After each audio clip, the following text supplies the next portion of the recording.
자, 오늘 이슬람교 할 차례네요. 사실 오늘도 영상을 날려먹었어. 그래서 다시 한번 녹화를 해볼게요. 자, 우리가 지난 시간에 사사왕조 페르시아 배울 때 비잔티움이랑 계속 싸웠었다고 배웠지. 그러다 보면은 이제 전쟁 때문에 교역을 할 수가 없어. 지금 미국이란 전쟁 때문에 석유를 가져올 수 없는 것처럼 이때도 전쟁이 일어나면 무역이 힘들어져. 그래서 새로운 무역의 중심지로 떠오른 도시가 메카랑 메디나라는 도시였어.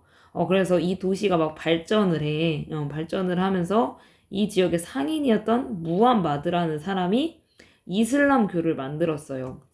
그게 무슨 종교냐면 유일신 알라에게 복종해야 한다. 자, 힌두교 하면서 유일신과 힌두교의 차이에 대해서 배웠잖아. 그러니까 유일신이냐 다신교냐, 신이 한 명이냐 신이 여러 명이냐인데 이슬람교는 신이 한 명. 그 사람 이름, 그 신은 알라라는 신이야. 그리고 인간은 평등하다라고 주장을 했어. 그래서 귀족들이 이 이슬람교를 너무 싫어했거든. 그래가지고 처음에는 이 무함마드가 처음에는 메카에 있었거든. 메카에 있었는데 메디나로 도망을 가요. 그래서 이 도망간 사건을 헤지라라고 하고 이게 이슬람교의 시작 연도야. 그래서 이슬람교 사람들은 2025년 이게 아니라 헤지라 몇 년, 헤지라 1년, 헤지라 2년, 헤지라 3년 이런 식으로 부르거든.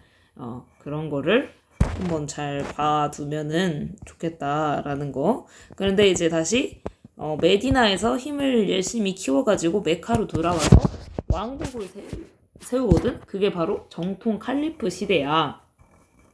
자, 이 무함마드가 죽었어. 무함마드가 죽으면은 그 무함마드의 자리를 어떻게 이어받을 거냐는 건데 그 이슬람교의 지도자는 칼리프라고 불렀거든. 그러니까 무함마드가 죽고 이 칼리프의 자리는 주로 선출을 했다. 선출이라는 건 뭐 투표 등을 해서 공평하게 정하는 걸 선출이라고 하잖아. 그래서 이 시대를 정통 칼리프 시대라고 하고 특히 사산왕조 페르시아를 정복했다라는 특징이 있어요. 자, 근데 이제 종교에 불과할 수 있었던 이슬람 세력이 어떻게 세력을 키울 수 있었냐 하는 것은 일종의 관용 정책 때문이었어. 즉 이슬람교를 강요하지 않았다. 관용 정책을 폈다. 근데 만약에 내가 저절로 저 이슬람교를 믿겠습니다. 그러니까 그거를 개종이라고 하거든. 종교를 바꾼다. 이슬람교를 믿으면 지즈야를 면제해 주었다라는 특징이 있죠. 그래가지고 빠르게 확산될 수 있었어요. 자, 그 다음에 갑자기 이제 이게 누가 칼리프가 될 것이냐 하고 분열이 일어나거든. 자, 그래서 이 우마이야 가문이 세습을 하게 돼. 칼리프 자리를. 이제 투표가 아니라 아빠에서 아들로 이렇게 물려주게 되는 거죠. 그래서 그 시대를 우마이야 왕조라고 하고 이때부터 이슬람 세력들은 시아파와 수니파로 나누어서 대립을 하게 돼요. 자, 여기 그림을 보면 알 수 있는데 누가 칼리프가 되냐의 문제에서 여기는 누구나 될 수 있다. 수니파는 누구나 될 수 있다고. 우마이야 왕조에서는 안 된다. 그 시기. 혈통을 중시하는 거야. 혈통. 그러니까 우마이야 왕조는 정통이 아니다라는 거야. 여기는 혈통 중심이다. 혈통. 그래서 이게 지금까지도 이슬람 세력들은 이렇게 살아. 그래서 어디가 다수파고 어디가 소수파냐. 여기가 소수고 여기가 다수파죠. 그래서 이 시아파 사람들이 약간 좀 더 보수적이어가지고 막 테러 같은 것도 많이 일으키고 하잖아. 지금 문제가. 그 시아파와 수니파의 대립이 이때부터 생겼다라는 거고 우마이야 왕조는 특히 진짜 편협적이었던 것 같아. 아랍인 우대 정책을 펼쳐요. 그러니까 아랍인만 이렇게 대우를 해주는 거지.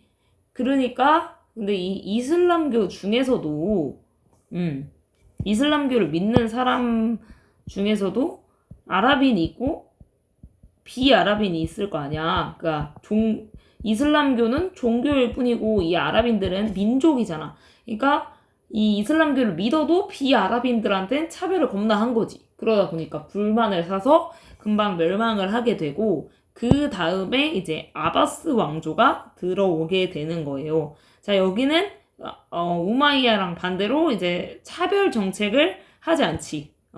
그래서 비아랍인에게도 세금을 면제해주고 관리나 군인으로 임명해준다. 이것도 일종의 관용 정책이라고 할 수 있겠죠.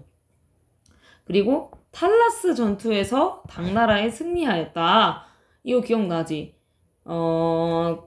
그래서 이 탈라스 전투에서 당나라에 이기면서 국제무역으로 번영을 하게 되는 거지. 동서교역률을 차지했기 때문에 국제무역으로 번영을 하게 돼요. 그래서 이 탈라스 전투의 나머지 결과는 이게 1번 첫 번째 결과고 두 번째는 중앙아시아에서 당나라가 쇠퇴하지. 기억나요? 이거 당나라 할 때 배웠잖아. 자, 그 다음에 어떤 기술이 유럽으로 전해지죠? 종이 만드는 기술이 정해진다.